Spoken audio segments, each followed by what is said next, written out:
नौतपा केवल गर्मी के 9 दिन नहीं है, बल्कि इनका ज्योतिषीय, धार्मिक और वैज्ञानिक महत्व भी है। यह समय सूर्यदेव की उपासना, दान पुण्य और प्रकृति के चक्र को समझने का एक महत्वपूर्ण अवसर है। इस प्रकार नौतपा का भी हमारे जीवन में बहुत महत्व है। ओम नमः शिवाय, जय श्री कृष्णा। आप सभी का सनातन धर्मसार चैनल पर बहुत बहुत स्वागत है।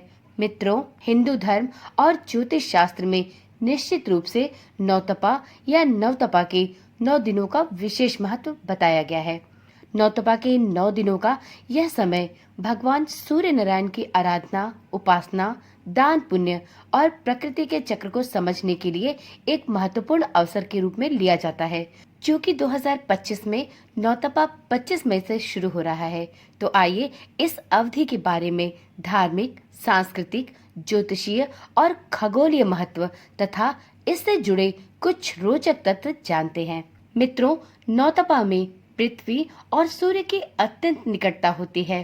वैज्ञानिक दृष्टिकोण से भी मई के अंत और जून की शुरुआत में पृथ्वी और सूर्य के बीच की दूरी अपेक्षाकृत कम होती है, जिससे गर्मी अधिक महसूस होती है। इन दोनों पृथ्वी और सूर्य की निकटता बढ़ जाती है।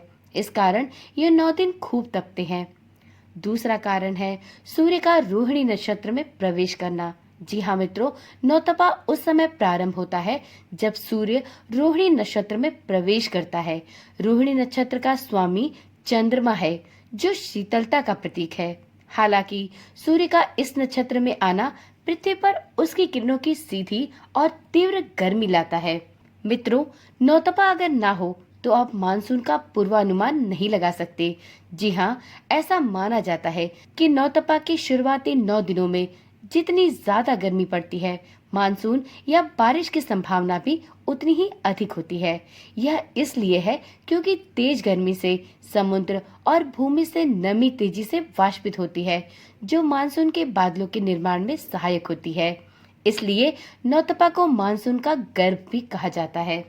नौतपा के दौरान भगवान सूर्य की विशेष पूजा अर्चना की जाती है। उन्हें जल चढ़ाना, उनके मंत्रों का जाप करना और इस समय में दान पुण्य करना इस अवधि को सबसे शुभ बनाता है। तो नौतपा के 9 दिनों में सूर्य देव की उपासना का एक मुख्य कारण है। इस दौरान लोग गर्मी से राहत पाने के लिए विभिन्न धार्मिक और पारंपरिक उपाय करते हैं, जैसे शीतल पेय पदार्थों का सेवन करना, शरीर पर चंदन का लेप लगाना, पंखे और ठंडी वस्तुओं का दान करना इत्यादि। इस प्रकार से नौतपा के इन 9 दिनों में विभिन्न रूप से धार्मिक और पारंपरिक कार्य और उपाय भी किए जाते हैं।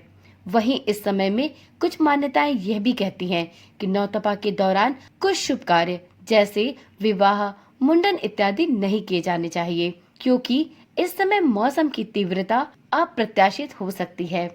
नौतपा के 9 दिनों में जल, अन्न, वस्त्र, छाता और शीतल पदार्थों का दान करना बहुत पुण्यकारी माना जाता है। ऐसा करने से ग्रहों को शांति मिलती है और कष्टों से भी मुक्ति मिलती है।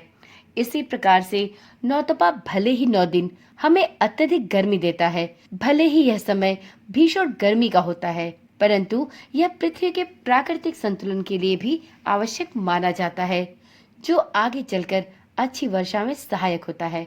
अतः प्रकृति में संतुलन बनाए रखने के लिए नौतपा का तपना भी बहुत लाभकारी होता है।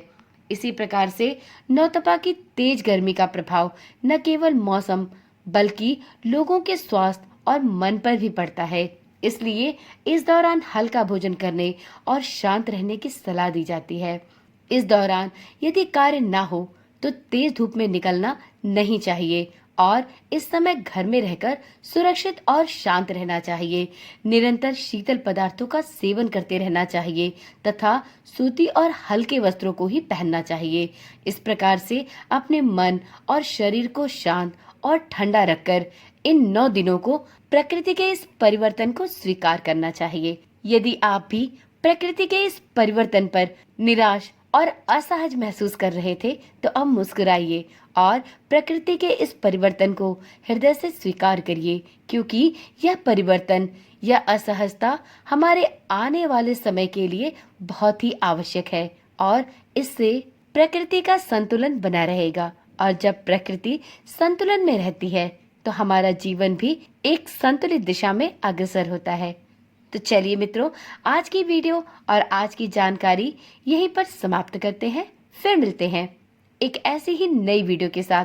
तब तक के लिए ओम नमः शिवाय, जय श्री कृष्णा, राधे राधे।